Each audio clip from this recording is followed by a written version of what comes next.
Welcome to மாணவர் பூங்கா. நம்ம இன்னைக்கு பார்க்க இருக்கக்கூடிய topic 5th standard first term English புக்கில் unit 2 the farmer and his daughters இந்த லெசன் தான் பார்க்க போகிறோம். இதற்கு முன்னாடி இருக்கக்கூடிய லெசன்ஸ் ஏற்கனவே பார்த்துருக்குறோம். பார்க்காதவங்க லிங்க் டிஸ்கிரிப்ஷனில் கொடுத்துருக்குறோம், அங்கே போய் நீங்கள் பார்த்துக்கலாம். Page number 118. Let us read the farmer and his daughter. Farmer அப்படின்னா யார் அப்படின்னா விவசாயி, உழவர் அப்படின்னு சொல்லுவோம். அண்ட் ஹிஸ் டாட்டர், டாட்டர் அப்படின்னா மகள்கள், அவருடைய மகள்கள், விவசாயம் அவருடைய மகள்களும். இதுதான் இந்த ஹெட்டிங்கு. இந்த லெசனுக்குள்ள பார்க்கலாம். In the village of Manipuram, there lived a wealthy farmer. He had 3 daughters. Manipuram அப்படிங்கிற ஒரு கிராமத்தில் ஒரு விவசாயி வாழ்ந்துட்டு வராரு. அவர் பார்த்தீங்கன்னா ஒரு செல்வ செழிப்பாக இருக்கக்கூடிய ஒரு விவசாயி. அவருக்கு 3 மகள்கள் இருக்குது. All his daughters were married and living their life happily. எல்லா டாட்டர்ஸும் ரொம்ப சந்தோஷமா வாழ்ந்துட்டு வராங்க. அவங்க எல்லாத்துக்குமே மேரேஜ் ஆயிடுச்சு, சந்தோஷமா வாழ்ந்துட்டு வராங்க. The farmer was getting old. அந்த விவசாயிக்கு வயசாயிருச்சு.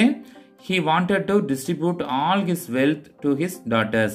அவர் என்ன நினைக்கிறார் அப்படின்னா அவரோட சொத்துக்களை எல்லாம் தன்னோட மகள்களுக்கு பிரிச்சு கொடுக்கணும் அப்படின்ட்டு நினைக்கிறாரு. But he wanted to know what responsibility he could give to each of his daughters. அவர் என்ன நினைக்கிறார் அப்படின்னா எந்தெந்த பொறுப்புகளை யாராருக்கு கொடுக்கறது, இந்த சொத்துக்களை எப்படி பிரிச்சு கொடுக்கறது அப்படிங்கிறதுல ஒரு குழப்பம் இருக்கு. அவர் என்ன பண்றாரு அப்படின்னா he called all his daughters and gave each of them a pack of millet. என்ன பண்றாரு அப்படின்னா எல்லா டாட்டர்ஸையும் வீட்டுக்கு கூப்பிடுறாரு. கூப்பிட்டு ஒவ்வொருத்தருக்கும் ஒரு பேக்கு மில்லட், மில்லட் அப்படின்னா தானியங்கள், தானியங்கள் ஒவ்வொரு பையில போட்டு கொடுக்கறாரு. He asked them to use grains in the best way possible and then come back to him after 1 year. அவர் என்ன சொல்றாரு அப்படின்னா இந்த தானியங்களை நீங்க என்ன பண்ணணும் அப்படின்னா நல்ல முறையில் யூஸ் பண்ணணும்.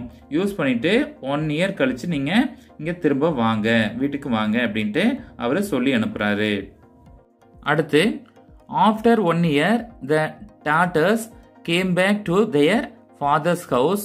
The farmer welcomed all of them. அதுக்கப்புறம் 1 year கழிச்சு அந்த டாட்டர்ஸ் மகள்கள் எல்லாமே திரும்ப வீட்டுக்கு வராங்க. வீட்டுக்கு வந்தோடனையும் அப்பா என்ன பண்றாரு அப்படின்னா எல்லாத்தையும் வரவேற்கிறாரு. First he called the elder daughter and asked about what she had done with the grains given to her. First யாரை கூப்பிட்றாரு அப்படின்னா மூத்த மகளை கூப்பிட்றாரு. எல்டர் டாட்டர்ஸ் அப்படின்னா என்ன அர்த்தம் அப்படின்னா மூத்த மகள். அவங்கள கூப்பிட்டு நீங்க என்ன பண்ணீங்க, இந்த தானியங்களை வச்சு என்ன பண்ணீங்க அப்படின்ட்டு அவரு கேட்கிறாரு. She replied, Father, I fed those grains to flocks of birds that I saw on my way back to home. நான் என்ன பண்ணேன் அப்படின்னா அந்த தானியங்களை நான் போற வழியில, வீட்டுக்கு போற வழியில அந்த பறவைகள்லாம் இருந்துச்சு, அந்த பறவைகளுக்கு நான் உணவா அதையே போட்டுட்டேன் அப்படின்ட்டு அந்த எல்டர் டாட்டர் சொல்றாங்க. Next page number 119. Then the father called the second daughter and asked the same.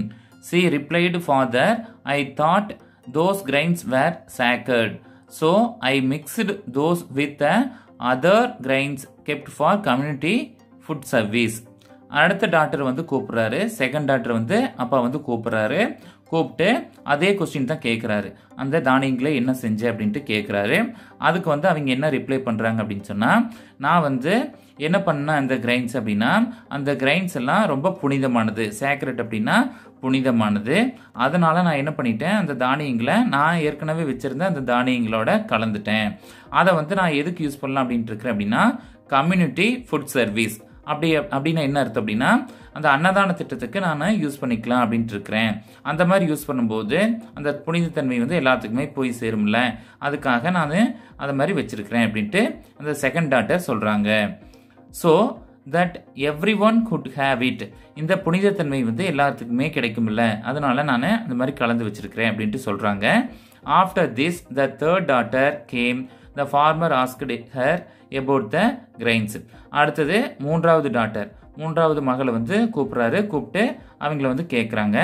அதுக்கு அவங்க என்ன சொல்றாங்க அப்படின்னு சொன்னா she said, Father, I don't have those grains with me now. என்கிட்ட இந்த கிரைன்ஸ் தானியங்கள் இப்போ என்கிட்ட இல்லை அப்படின்ட்டு சொல்றாங்க.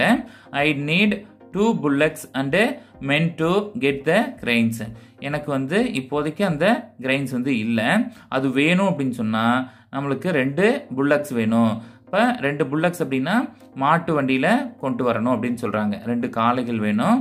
And men to get the grains அப்படின்னா என்ன அர்த்தம் அப்படின்னா, அதாவது அந்த அறுவடை செஞ்சு எடுத்துகிட்டு வர்றதுக்கு சில ஆண்கள் வந்து வேணும் அப்படின்ட்டு சொல்கிறாங்க. Father was confused and asked her. ஃபாதருக்கு வந்து கன்ஃபியூஸ் ஆயிடுச்சு, எதுக்காகடா அந்த காளைகள் கேட்குறாங்க, அடுத்து பார்த்தீங்கன்னா ஆண்கள் வந்து கேட்குறாங்க அப்படின்ட்டு கன்ஃபியூஸ் ஆயிடுச்சு. அதுக்கப்புறம் கேட்குறாரு, why do you need bullocks and men to bring the grains here? எதுக்காக இந்த புல்லக்ஸு அப்புறம் இந்த ஆண்கள்லாம் வேணும் அப்படின்ட்டு அப்படின்ட்டு கேட்குறாரு. அதுக்கு டாக்டர் வந்து ரிப்ளை பண்ணுறாங்க. The daughter smiled and replied, சிரிச்சுட்டே பதில் சொல்கிறாங்க.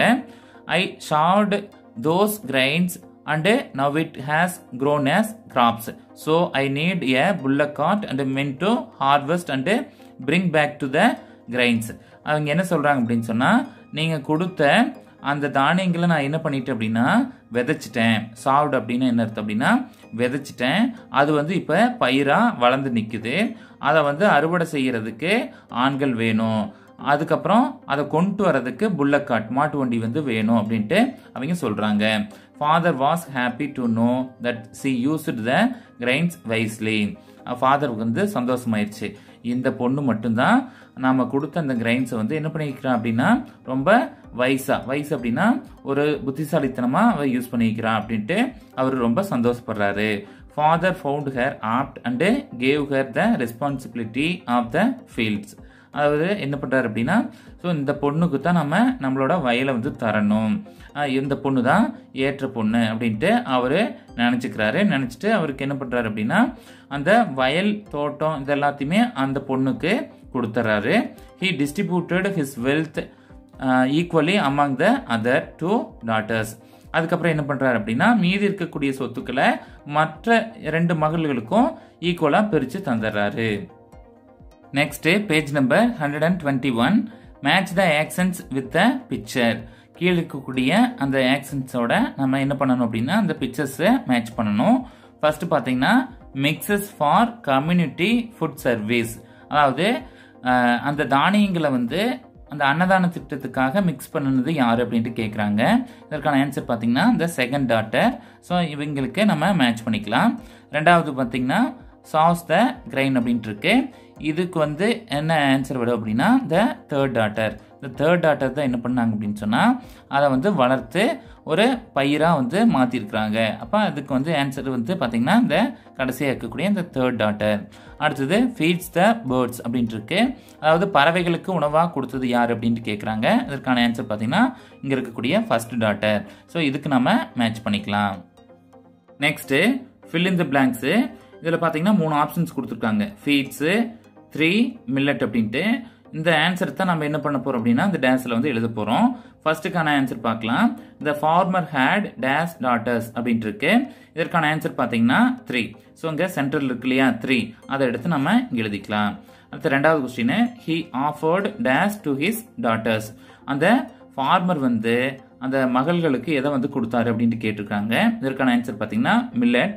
இது வந்து கடைசியாக இருக்கு, இதை எடுத்து நம்ம இங்கே எழுதிக்கலாம். Third question, the first daughter டேஸ் the millet to a flock of birds அப்படின்னு கொடுத்துருக்காங்க. அதாவது இங்கே வந்து செகண்ட் அப்படின்ட்டு இருக்கு, இது வந்து தப்பு.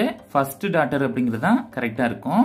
ஃபர்ஸ்ட் டாட்டர் என்ன பண்ணாங்க அப்படின்னு சொன்னால் அந்த பேர்ட்ஸுக்கெல்லாம் மில்லட் வந்து கொடுத்தாங்க. ஸோ அதுக்கான ஆன்சர் பார்த்தீங்கன்னா ஃபீட்ஸ் அப்படிங்கிறத வரும். இது வந்து ஃபர்ஸ்ட்டாக இருக்கு, அதை எடுத்து நம்ம இந்த டேஸில் எழுதிக்கலாம். Next answer the following questions. இதில் பார்த்தீங்கன்னா 5 கொஸ்டின் இருக்கு, அதை வந்து 1 by 1 பார்க்கலாம். First question, what did the father give to all the daughters. அப்பா வந்து டாட்டர்ஸ்க்கு என்ன கொடுத்தாங்க அப்படின்ட்டு கேட்டிருக்காங்க. இதற்கான ஆன்சர் பார்த்தீங்கன்னா the father gave a bag of millet to all the daughters. அப்பா வந்து தன்னோட மகள்களுக்கு என்ன கொடுத்தாரு அப்படின்னா தானியங்கள் வந்து கொடுத்தாரு, ஒரு பை நிறைய தானியங்கள் வந்து கொடுத்தாரு. இதுதான் இந்த கொஸ்டினுக்கான answer. Second question, what did the first daughter do. அதாவது ஃபர்ஸ்ட் டாட்டர் வந்து அப்பா கொடுத்த தானியங்கள் வந்து என்ன செஞ்சாங்க அப்படின்ட்டு கேட்டிருக்காங்க. இதற்கான ஆன்சர் பார்த்தீங்கன்னா the first daughter fed grains to flock of birds. அந்த கிரைன்ஸை ஃபர்ஸ்ட் டாட்டர் என்ன பண்ணாங்க அப்படின்னா பேர்ட்ஸுக்கு பறவைகளுக்கு வந்து உணவளிச்சிட்டாங்க. Third question, how did the second daughter use the grain? அதாவது செகண்ட் டாட்டர் வந்து அந்த கிரைன்ஸை வந்து தானியங்கள் வந்து எப்படி யூஸ் பண்ணாங்க அப்படின்ட்டு கேட்குறாங்க. இதற்கான answer the second daughter mixed grains with the other grains kept for community food service. அதாவது இந்த செகண்ட் டாட்டர் என்ன பண்ணாங்க அப்படின்னா அந்த கம்யூனிட்டி ஃபுட் சர்வீஸ் அன்னதான திட்டத்துக்கு அந்த கிரைன்ஸ் வந்து யூஸ் பண்ணிக்கிட்டாங்க. அந்த தன்னோட கிரைன்ஸோட இந்த கிரைன்ஸையும் மிக்ஸ் பண்ணி அன்னதான திட்டத்துக்கு யூஸ் பண்ணாங்க அப்படிங்கிறது தான் இந்த கொஸ்டினுக்கான answer. Fourth question, how did the third daughter use the grain? அதாவது தேர்ட் டாட்டர் வந்து எப்படி அந்த கிரைன்ஸ் வந்து யூஸ் பண்ணாங்க அப்படின்ட்டு கேட்டிருக்காங்க. இதற்கான answer the third daughter sowed grains and grown as crops. இந்த தேர்ட் டாட்டர் என்ன பண்ணாங்க அப்படின்னா அந்த கிரைன்ஸை வந்து விதைச்சு ஒரு பயிராக அறுவடை பண்ணாங்க. Fifth question, who is the wisest of all Y?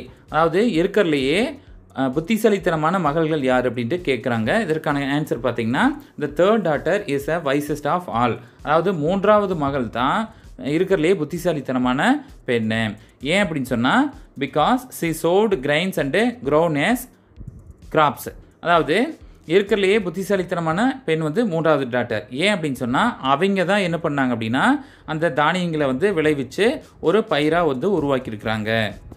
Next page number 122, try your own. இதில் பார்த்தீங்கன்னா சென்டரில் பேடி அப்படின்ட்டு கொடுத்துருக்காங்க.